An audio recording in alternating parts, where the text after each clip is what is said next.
¿Sabías que hay más de 114 millones de canales en YouTube y que solamente el 2% tienen más de 10.000 suscriptores? Pues gracias a ti he conseguido superar esa barrera y ya formo parte de ese 2%, así que estoy muy contento de esta cifra, de estos 10.000, que más allá de que se trata de una egometric, que para lo único que te sirve es para decir tengo 10.000 suscriptores, para nada más, lo que me gusta es el trasfondo y de lo que estoy orgulloso.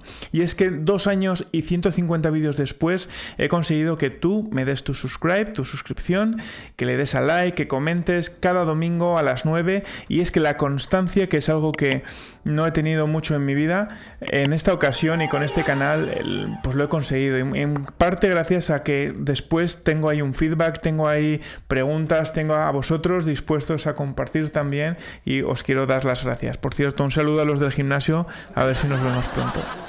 Y quería anunciar hoy el ganador de la Wonky Touch. Ya sabéis que es una de las billeteras que más me gustan, junto con la SafePal y la Keystone Pro.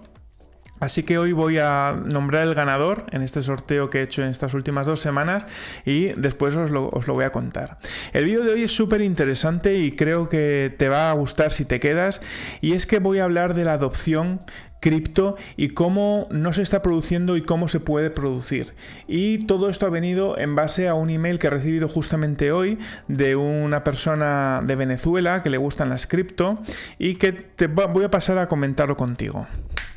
Este es el email de Cripto Sin Censura, ¿vale? De esta persona de Venezuela, que pues había viajado a Barcelona recientemente, esto es de hoy, ha viajado a Barcelona y ha querido ver cómo se encontraba el tema de las cripto en la madre patria. Y es que me sorprende también porque muchas veces los latinoamericanos se fijan en España como la madre patria, como un espejo al que reflejarse, de la misma forma que nosotros nos vemos reflejados en los países del norte de Europa o en Estados Unidos.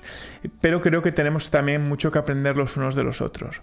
Dicho esto, él comentaba que era muy difícil conseguir euros y dólares en efectivo en su país y que es una mafia y que le dan los billetes rotos y que bueno, es un desastre, y que por eso decidió viajar con dinero digital, haciendo uso de lo que son las criptomonedas, y quiso ver también qué funcionaba en España de lo que usan en Venezuela, y comentaba una serie de aplicaciones. Y lo importante o lo más relevante para mí ha sido en las anécdotas. Él se pensaba que iba a conseguir o que iba a haber una España en un paraíso cripto, donde poder pagar con Binance o con otras cripto iba a ser muy común. Y nada más lejos de la realidad. De hecho, su palabra fue error. Y dice que le preguntó a mesoneros, porteros, taxistas, encargados de tienda y nada que ver. Ni las usan y muy pocos la conocían. Y esto es un hecho también curioso, y cómo hace falta más canales como el mío en el que intentamos ayudar y hacer entender el mundo de las criptomonedas a gente que no tiene ni idea de cripto. Y dice que vio a los españoles que usaban mucho Telegram, pero para bajar piratería y no por privacidad o seguridad. Yo aquí discrepo 100%, ya que Telegram creo que es una red social muy utilizada principalmente por privacidad frente a WhatsApp y segundo por anticensura, con lo cual el uso de Telegram, en mi opinión, en España es precisamente privacidad y anticensura.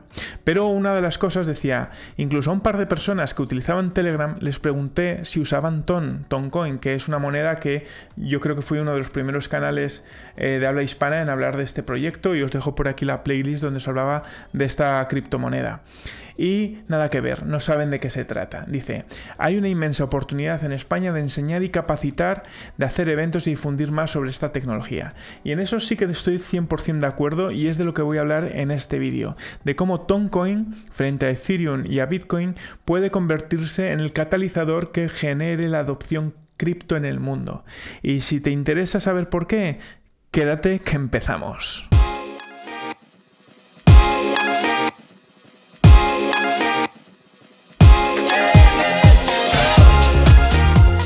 Amigos, bienvenidos a un nuevo vídeo. Mi nombre es Iñaki y soy fundador de Cryptodemy. Y hoy os voy a contar por qué creo que la adopción masiva está en el Infinitive Sharding, o en la fragmentación infinita que casualmente lo lleva a proyectos como Toncoin. Antes de empezar, me gustaría hacer una reflexión de por qué no hay una adopción masiva en el mundo de las cripto a día de hoy. Hace 10 años, si miramos 10 años atrás, cuando empezaba el Bitcoin, unos pocos más, había 2 preguntas básicamente. Uno es a nivel de tecnología. Se pensaban decir, oye, ¿esta tecnología va a ser utilizada por todo el mundo y se va a generar una adopción? O por lo contrario, y es la segunda pregunta, ¿va a ser una moda pasajera que se quedará en el olvido de todo el mundo? Pues tras varios años después de esas preguntas, no ocurrió ninguna de las dos. Hoy la gente puede vivir sin criptomonedas, y eso es una realidad, y hay que admitirlo, pero por otro lado hay que admitir también que la blockchain ha seguido desarrollándose y no han parado de salir proyectos y de crecer. Por lo tanto, aquí tenemos que hacernos una pregunta de por qué no ha venido esta adopción, aparte de la prensa que meta miedo y todo esto que tú quieras.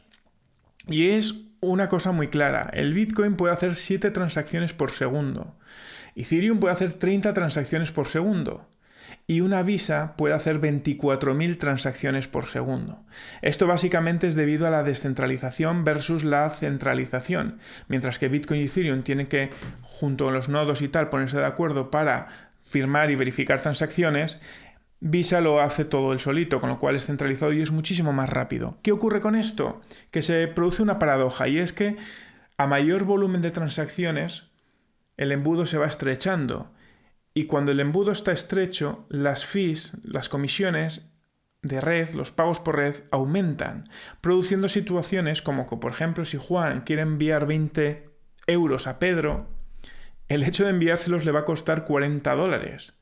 Es decir, no tiene ningún sentido y no está incentivado para Juan poderle enviar esos $20 a Pedro a través de Ethereum porque sabe que le va a costar un dineral, le va a costar más caro el collar que el perro. Entonces aquí se han planteado varias soluciones, como pueden ser las de capa 2, son soluciones de acumulación, que vienen a ser básicamente la capa 1 es la red nativa, la digital, la original, y después capas 2 que lo que le proveen es de liberación de volumen y además acumulación de transacciones para aglutinarlos en una única transacción. Es decir, acumulan para luego transaccionar en una única ocasión. De esa manera reducen los fees y en principio reducen el volumen o la saturación de la red. Y esto hizo que Bitcoin sacara Lightning Network y Ethereum sacara los rollups. Pero al final esto es una solución a medias, porque solucionas un problema parcialmente y surgen otros problemas. Al final lo que estamos generando son Frankensteins. Yo tengo, por ejemplo, la red nativa, la capa 1 de Ethereum, a la que le voy metiendo capas 2. ¿Esto qué supone? Pues son como plugins, son como añadidos, son como parches, son como cosas que pueden tener conexiones que fallen, bugs, huecos, y al final no es perfecto. Y al final se trata más de un parche que de una solución robusta. Y además, si ya las criptos son complicadas para la mayor parte de los mortales, imagínate tener que aprenderse todo el zoológico que ha salido de capas 2, que si ZSync, que si Optimist, que si no sé qué, que si esto para aquí, si esto para allá. Al final lo hacen todo muchísimo más complejo y eso es lo que no puede permitirse la adopción, ya que no la fomenta. Luego también el rollup se soluciona en parte porque no han conseguido reducir drásticamente los fees de la red. Sí son más baratos Ethereum capa 1 que algo de capa 2 que algo de capa 1 de Ethereum, pero aún así todavía se queda muy lejos de ser convenientes para los micropagos.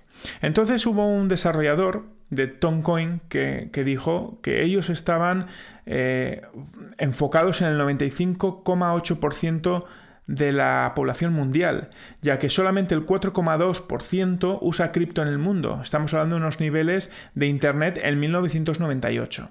Y esto es a lo que viene a trabajar Toncoin. Toncoin, que os he hablado muchas veces de esta criptomoneda, que la tenéis aquí, la playlist que hice. Bitcoin trajo la blockchain, ¿vale? Ethereum vino después y lo que hizo fue una mejora sobre la red, la descentralización de blockchain. Y trajo consigo los smart contracts, lo cual permitía que fuese la blockchain mucho más versátil al poder programar código y software para generar diversas funcionalidades. Pues Toncoin ha aprendido de estos dos, implementando algo que ellos no tienen, que son sus limitaciones, que son la escalabilidad. Entonces Ton ha nacido por la escalabilidad del proyecto. Entonces tiene la descentralización de Bitcoin y los smart contracts de Ethereum, pero pensando siempre en que sea escalable, fees bajos y gran capacidad de transacciones por segundo. Entonces es aquí cuando lanza la solución, vamos a llamarle 2.0, que es la fragmentación, que es el sharding, el infinitive sharding. Es cierto que Ethereum, en su momento Vitalik, sí que habló de la fragmentación, pero al final acabaron yendo hacia la acumulación. Y sí que es cierto que hay proyectos que también trabajan la fragmentación, pero la diferencia o la principal diferencia que tiene Toncoin es varias. La primera es que la fragmentación ha nacido con el propio código de Toncoin, es decir, su capa 1 ya está pensando en la escalabilidad. Segundo, es que es una fragmentación dinámica, lo cual es muy potente, porque no siempre tienes que trocear la misma tarta en 1 millón de unidades o en 10. Pues tiene que fluctuar y a mayor carga de volumen de la red va a fragmentar la red, la blockchain, en más o menos fragmentos, lo cual va a hacer que sea muchísimo más óptimo en cada momento. De la misma manera que si hay una saturación baja, en vez de fragmentar, lo que va a hacer es lo contrario y va a unificar. Y esto es lo que es la fragmentación dinámica, que además, unido a otro concepto, que es el enfoque inverso, lo que están haciendo es que no ven una tarta como una unidad, una única unidad que hay que trocear en 16, en 1 millón de cachos. Lo que están viendo es como una tarta compuesta por millones y millones de átomos que van a tener que segmentar para poder hacer los fragmentos que ellos quieren. De manera que lo hacen a la inversa y son muchísimo más óptimos. ¿Y qué consiguen con todo esto? Pues básicamente es la fragmentación infinita. Más velocidad de transacciones, menos fees, mayor capacidad y volumen de transacciones al mismo tiempo y luego además esto va a generar una mayor adopción. Por eso digo que el Sharding es el futuro de la adopción cripto en el mundo. Y Toncoin es un proyecto que la verdad que sigo, ya sabéis, los que me seguís desde hace mucho tiempo, que he hablado de él mucho tiempo, que lo sigo desde hace mucho tiempo, que estoy invertido en él desde hace mucho tiempo y que cada vez va cogiendo muchísima más velocidad. Por eso digo que esta es la razón por la cual el Sharding es el futuro de la adopción cripto. Y sin ir más lejos, vamos a anunciar ya el ganador de la Wonky Touch, que os lo había prometido, y el ganador de esta nueva sorteo que hemos hecho se llama Jorge. Enhorabuena por esta Wonky Touch, me pondré en contacto contigo para podértela enviar. Así que ya sabes, si quieres seguir vídeos como este, dale muchísimos likes, suscríbete si aún no lo estás y comparte este vídeo porque cada domingo haremos un vídeo como este. Nos vemos pronto. ¡Chao!